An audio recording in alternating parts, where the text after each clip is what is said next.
আপনার মানুষের জন্য যদি কিছু করা যায়, মূলত এটা একটা পবিত্র রমজান মাস। রমজান মাসে অনেকেই খাবারের কষ্টে রোজা সঠিকভাবে রাখতে পারে না বা রাখে কষ্ট করে।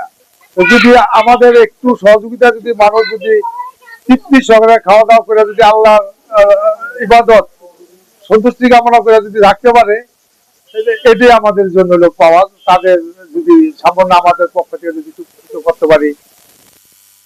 দরিদ্র মানুষের পাশে দাঁড়ানো এটা আমাদের ইমানি এবং নৈতিক দায়িত্ব।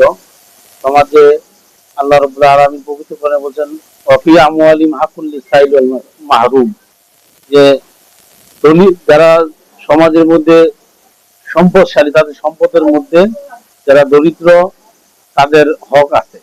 তো যাকাত আল্লাহ রাব্বুল আলামিনের পক্ষ থেকে সম্পদশালীদের প্রতি নির্ধারিত ফরজ ইবাদত। এটা কোনো দান না, এটা মূলত দরিদ্র শ্রেণীর হক। এই হকটা আদায় করা এটা সবাই ইমানের দায়িত্ব। এটা আমরা দীর্ঘদিন যাবতই, আল্লাহ যতদিন যাবত আমাদেরকে এই নিসা পরিমাণ সম্পদের মালিক করছেন, সেই পরিমাণ থেকে আমরা দিয়ে আসতেছি। এটা কখনো কখনো একটু বাড়ে, এটা আপনারা জানেন যে এটা সম্পদের সাথে সম্পর্কিত। তো আমরা বিগত কয়েক বছরের যাবতই আমরা এটা দিয়ে থাকি। তো এটা আসলে যেহেতু গরিবের হক, এর মাধ্যমে দরিদ্র শ্রেণী এই রমজান মাসে বিশেষ করে একটু আর্থিকভাবে তার একটু সহযোগিতা পায়। এটার জন্য আমরা আন্তরিকভাবে খুব খুশি যে এটা দরিদ্রদের পাশে আমরা দাঁড়াতে পারতেছি। আমরা মোটামুটি 1000 লোকের আমরা ব্যবস্থা করছি।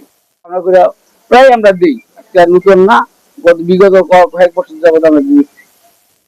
গবেষণা করে নিয়েছি যে কে প্রাপ্য।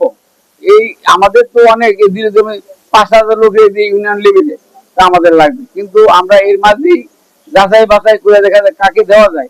আমরা নিজেরা বলছি 1000 লোক দিব, তার মাঝে যাদেরকে যোগ্য মনে করলাম দেওয়ার জন্য উপযুক্ত, তাদেরকে বাছাই করে এরপরে আমরা এই ডিসিশনটা নিচ্ছি। এবং এখানে ক্যাটাগরি ভাগটা হলো, যারা খাবারের জন্য রোজা রাখতে খুব কষ্ট হয়, এই লোকগুলো যাতে আমাদের ইউনিয়নবাসী যারা পাওয়ার যোগ্য, 5 ইউনিয়নবাসীর মধ্যে যারা হলো যোগ্য, তাদের যারা বাদ না পড়ে। এখানে হলো সংখ্যাটা আমাদের কোনো ছিল না, যেন যে পাওয়ার যোগ্য সে যাতে পায়, এটা আমাদের মূল ছিল। তাই ওই বাজে আমরা বিভিন্ন লোকের মাধ্যমে আমরা এই লিস্ট করছি, লিস্ট করে সবার মাঝে দিতেছি। এখন হয়তো এখানে প্রায় আমরা 1000 বা 1100 মতো লোক হবে, সবাইকে 25 কেজি করে চাল দিচ্ছি। হয়তো এতে যদি মানুষের যদি সামান্য উপকৃত যায়, এতে আমরা খুশি। আমি অত্যন্ত আনন্দিত। প্রথম কথা হলো জানলো, এটা এই কাজটা করার মূল উদ্দেশ্য হলো যে আল্লাহকে রাজি খুশি করা, আল্লাহকে রাজি খুশি করার উদ্দেশ্যে মানুষকে সহায়তা করা। যদি মানুষ যদি আমাদের সামান্য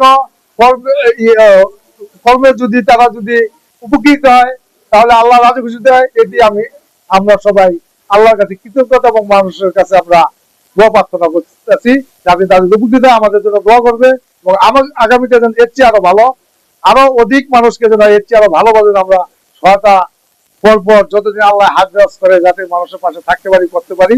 এটি তাদের কাছে আমরা দোয়া প্রার্থনা করি, আল্লাহর কাছে সাহায্য প্রার্থনা।